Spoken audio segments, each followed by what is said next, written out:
News conference tonight. So keep it here for 6 News at 10. Just planned for Interbout tonight on the He's talking with his mouth. Just wanted to be a class act on Howard's last day. Thanks, appreciate it. Beloved. Where'd you get? The Dilly's first birthday for all 6 of them. We'll take you to the party. And the man who killed Martin Luther King comes up for parole, but they let James Earl Ray out of prison. Our World News wrap-up next. Mile race live from trackside, never seen before on a television screen. Howard. Thanks, Barbara. May 30th, 1949. It was the beginning of commercial television in Indiana. A whole new era in local broadcasting was launched that day.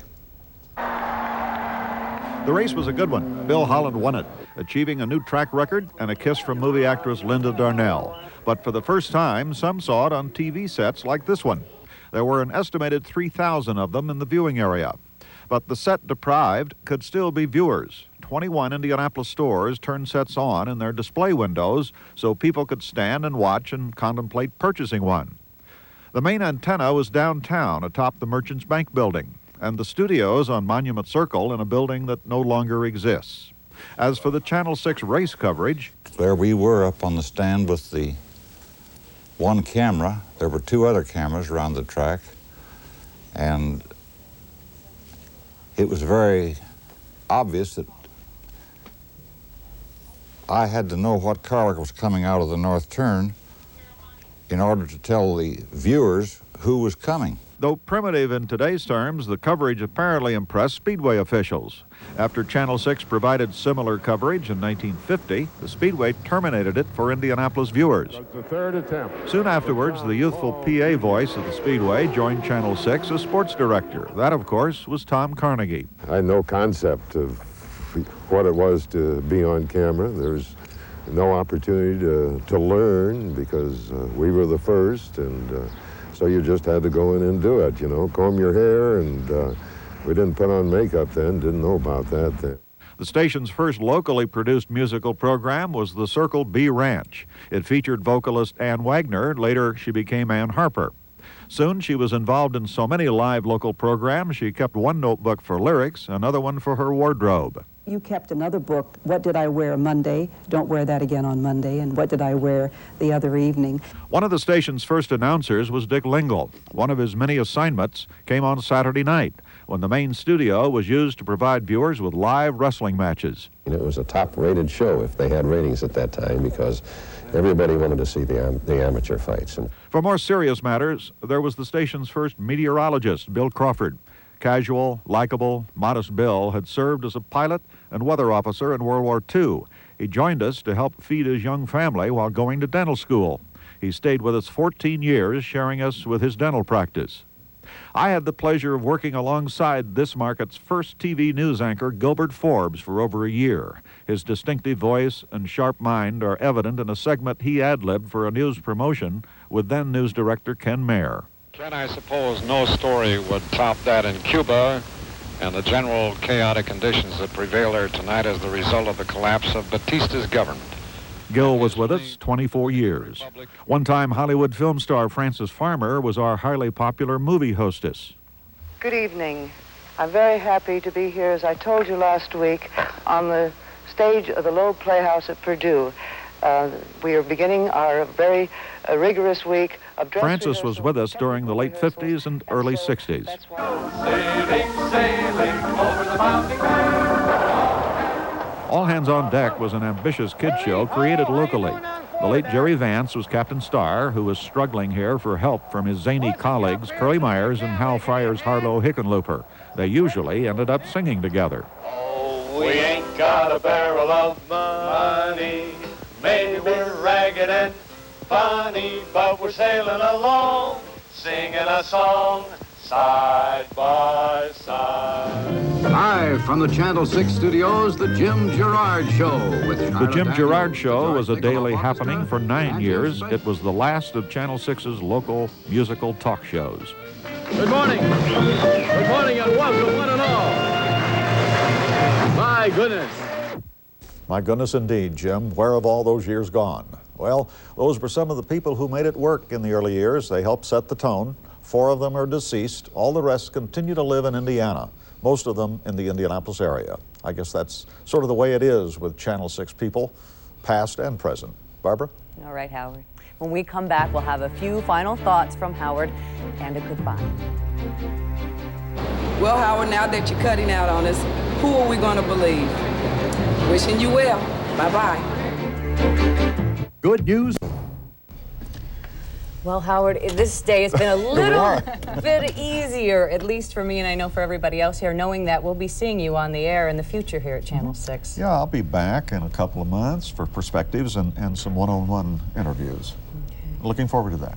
What are you going to miss the most, and what aren't you going to miss at all about this? I guess I'm not going to miss those deadlines that sometimes face us. Yeah. But I'll miss all of you folks, everybody. You know, we just have a great family here. We do, and we know that it's an end of an era. You bring out the best in us, and you bring out the best in all that we want to do and want to be. And no one can ever lead like you have led us in the newsroom. You lead us by example. Well, that's very nice to hear. It's true, and you're too humble to admit it. You guys are all quite able to do what you want to do and what needs to be done. But from all the employees, past and present, it has been a privilege and an honor. You are truly a gentleman, and we wish you all the best. Hopefully the happiest years are now your retirement years for you and your family. We'll miss you, we love you, and may God continue to bless you. Thank you, Barbara. Thank you. Thank you. A couple of words you want to say. Well, I'm going to try to get the last word in here. I want to thank you three and all the rest of the staff for all the fuss made over me the past month. Nary a stone left unturned. I also appreciate all the notes and cards from many of you. I really wasn't sure how I was going to feel at this moment, but I feel good. The reality of all this really didn't hit me until this afternoon. That's when producer Chris Ramsey said, "Take as long as you like for this part." You know, that just doesn't happen much in this business.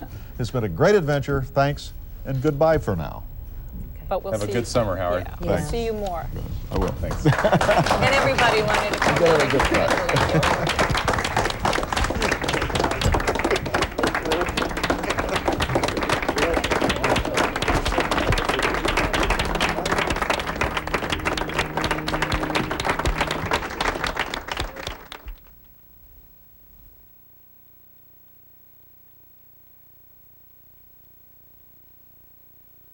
Well, it is an end of an era today here at Channel 6. After 35 years here, Howard Caldwell has retired. It's bittersweet for us. We come to this day with mixed emotions because we will be missing him very, very much. We hate to see Howard leave, but we wish him and his wife Lynn the very, very best in the years to come. And tonight at 7 o'clock, we will air a special tribute to Howard Caldwell.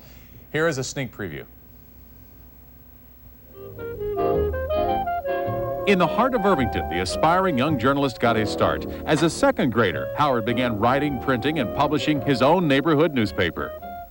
I think I kept hearing about the fact that my father had been a newspaper man at one time, and I had an uncle who was a newspaper man, and somehow all those stories that I kept hearing, it just sounded like the right thing to do. So I decided that I should start my own newspaper in my own neighborhood. Those are the early career years, but we also will give you an insight into Howard's personal and family life. You'll get to see all of Howard's 6 grandchildren, and we'll talk with all of his 3 daughters. I always didn't like him and everything, and when I got a little older, he asked me why I was always mean to him, and I said, well, I didn't know who you were. I thought he was just some big, hairy guy with a deep voice who hung around our house, and then I found out he was my dad, I guess because he was gone a lot. You'll also get to hear from former Channel 6 staffers Barbara Boyd, Ken Beckley, and Tom Carnegie.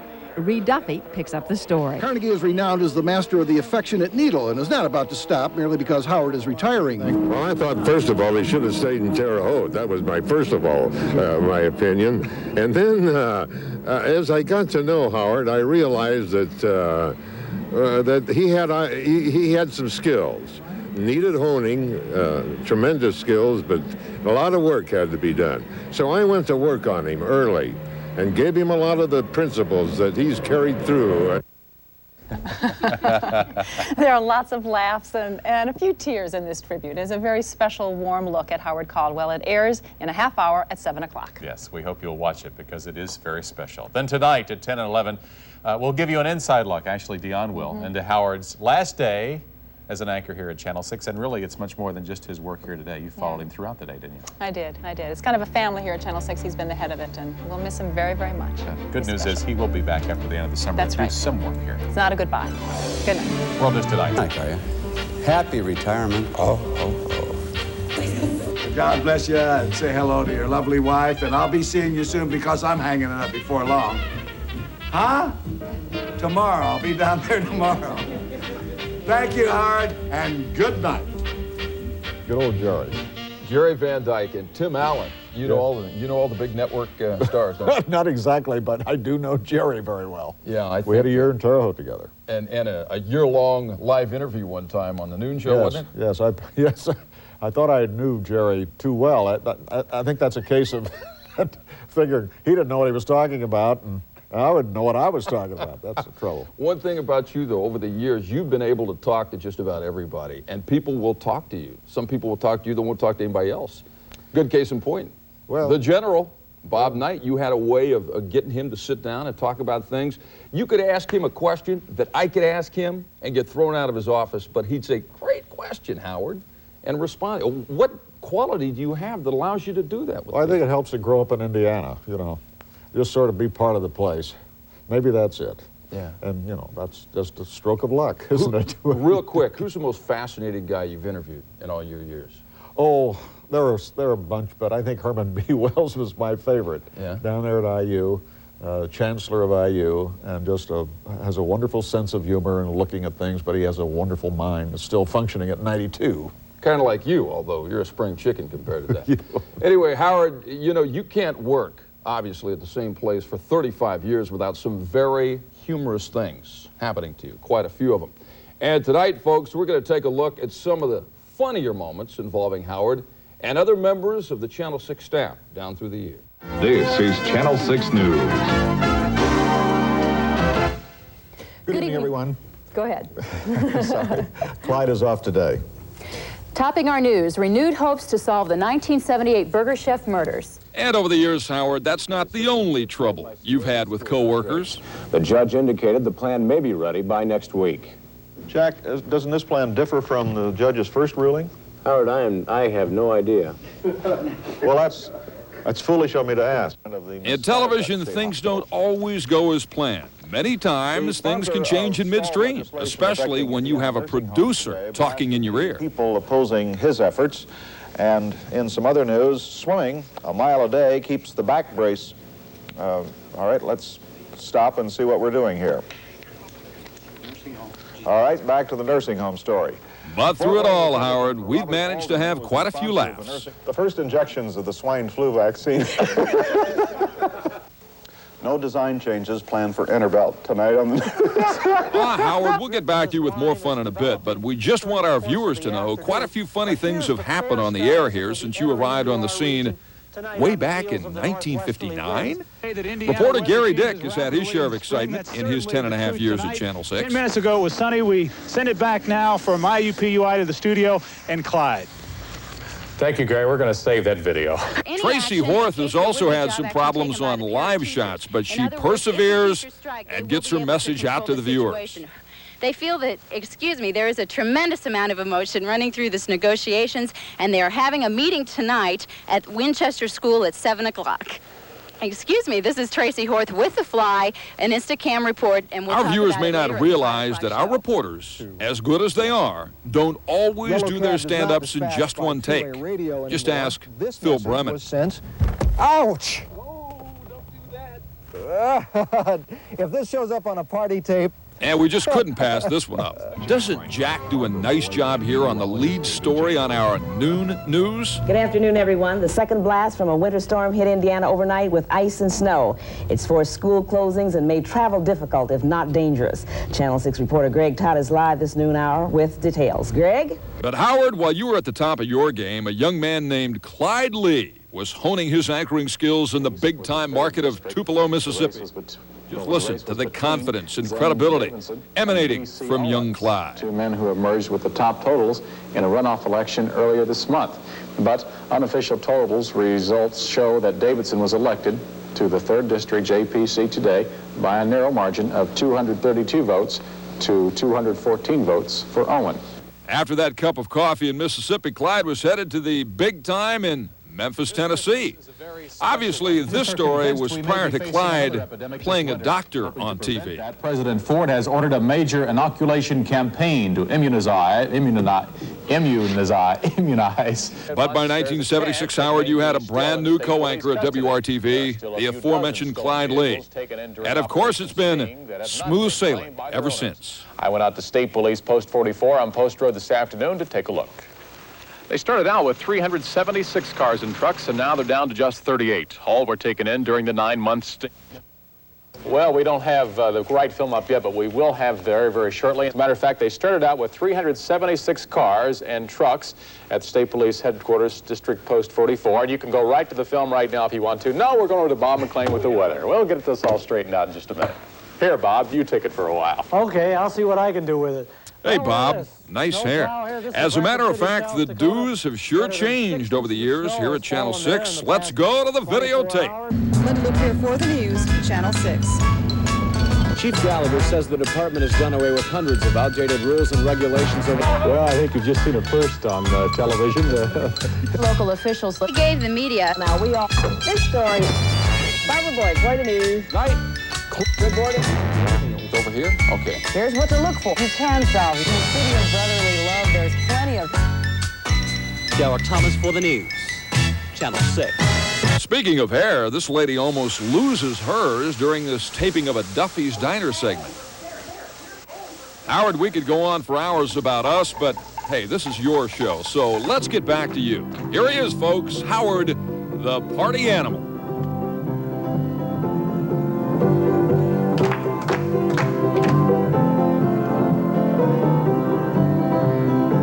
Over the years, you've interviewed some big-time folks.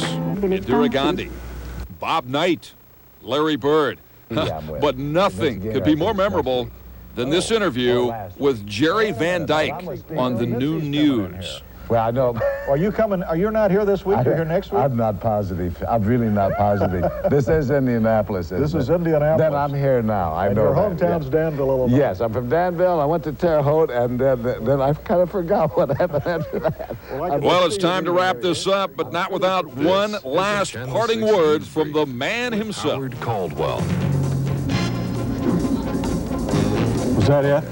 And that's it. Howard, I don't know if you're going to miss it. One of the things I love about live local television is the spontaneity. And obviously, when you're flying sometimes by the seat of your pants like you are, some of those things are going to happen. The other thing you may not miss is the need to keep your hair in some sort of check every day. I had 17 different hairstyles in that thing, and I don't like any of them. But you've never changed yours. Maybe that's one of the keys to your success. Well, 35 years with the same style. I don't know. Maybe some people don't think that's so great, but I've just stuck with it. Yeah, I'm waiting for mine to come back in style. I guess what I'm trying to say here is, buddy, it's hard to believe, but I'm really going to miss you. It's hard for me to believe, but I'm going to miss you, Ed. Okay, buddy.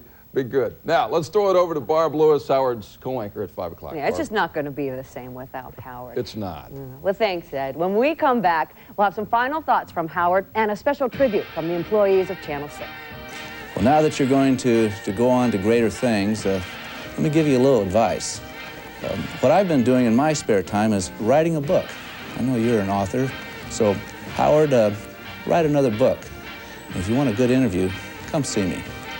Good luck. God bless you. Sometimes people are shocked to find discount store prices at And much happiness. Well, welcome back. Well, we've taken a look back. Let's talk about the future now. What about some immediate plans? Very excited about all this. Going to move into a kind of a new career, I call it. I don't call it retirement. Going to do some writing. Going to work on the tennis. Going to do some walking, and going to do a lot with grandchildren. Oh, they have big plans for you. Now, does Lynn have any big plans? Cleaning out the attic, she had mentioned. Yes, she'd mentioned that, but I haven't pursued that yet, and I keep changing the subject. Okay, I don't blame you at all. I don't blame you for that. So long-term plans, you have, is it the book then, or the books coming? Is that the Well, at least one book, and I think there's something to be said, maybe, over the 40 years of television. I know that I worked with some wonderful people. Yeah, and you've got that green notebook we're all dying to get a peek of, but we never will we? No. I've got to keep that away from everybody, Okay. including my wife.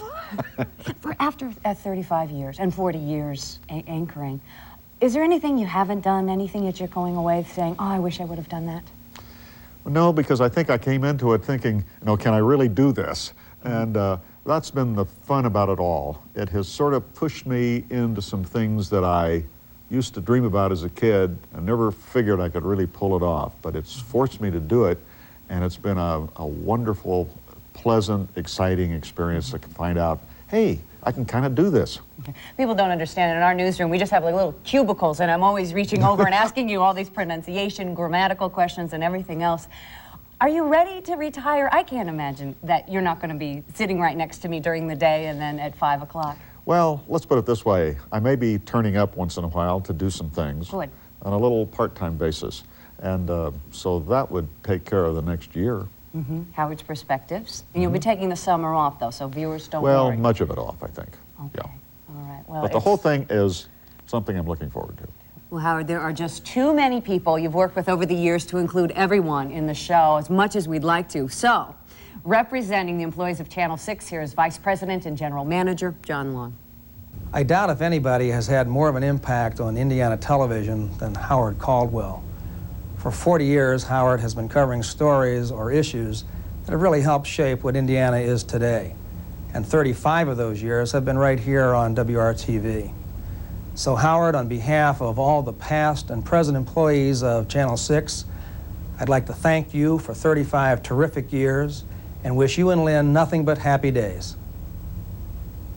And of course, we really do wish you a wonderful, wonderful many happy years of retirement. It's well deserved, but we are going to miss you. Well, you know, all of you who are here and aren't here have made it such a pleasure.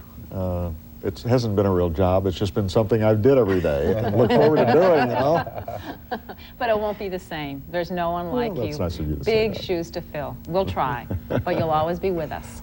Well, that means a lot to me. And I don't think you're really going to be in retirement anyway. It certainly doesn't sound No, like it. we're going to be busy, and I'm going to look in the inside here once in a while myself. Check up on y'all. Good. Well, we are glad you could join us for this tribute, and glad because it gives you a chance to know even better the man we have known outside the studio. But we doubt there is much tonight that has surprised you. For we know this to be true in the business of television. The camera doesn't lie, and sooner or later it will ferret out who you are. And the man you have watched and trusted all these years is the same person we know. The only difference for us is we can proudly say we've had the good fortune to work with you. Thank you, Howard, and thank you for watching tonight. An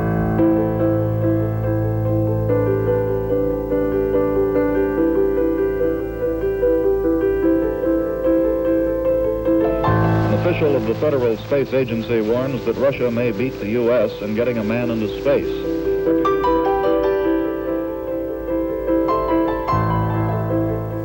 When Channel 6 was built, Howard was already sitting there in his chair waiting for the red light to come on.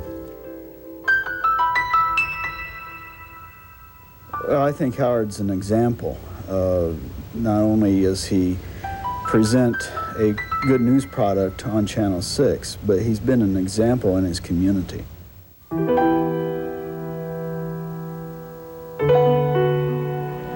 Few hours before many of these names are released until the next of kin are notified. Yes, we felt that it would be helpful. Vice President Nixon called on the Republican leaders to base election hopes on conservative principles. He also said that we've had fun, we've kidded in the newsroom and so forth, but I've never known Howard to ever compromise or shortcut a story, because that's his stance.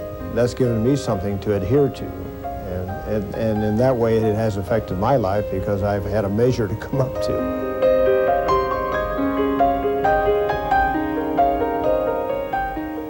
He's a really good person. And, you know, over the years, he's won a lot of awards, he's done a lot of things, but he's never lost sight of what's really important, and that's being a good person, a good father, a good husband, a good family man.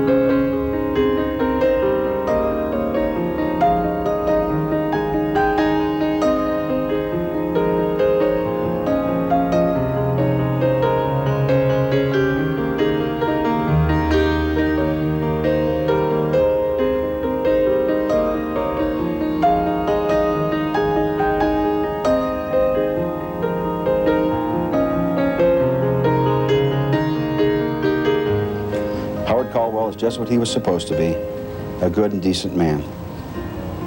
Howard, old friend, I envy your retirement. I envy the time you'll have to write and to travel, and most of all, the time you'll get to spend with your grandkids. But I must admit that my TV will never be the same without Howard Caldwell.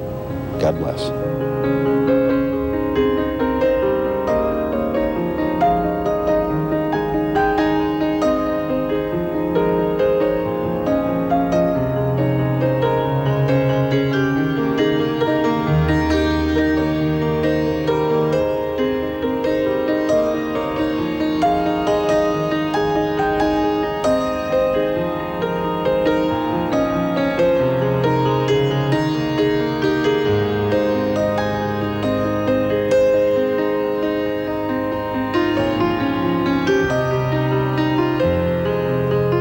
WRTV 6 has established a scholarship in honor of Howard Caldwell.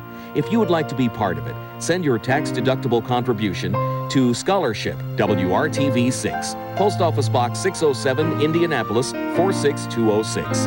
Videotapes of tonight's show are available for $24.95. Proceeds from the sale of the tape will also benefit the scholarship fund. Send your request to WRTV, 1330 North Meridian, Indianapolis 46202.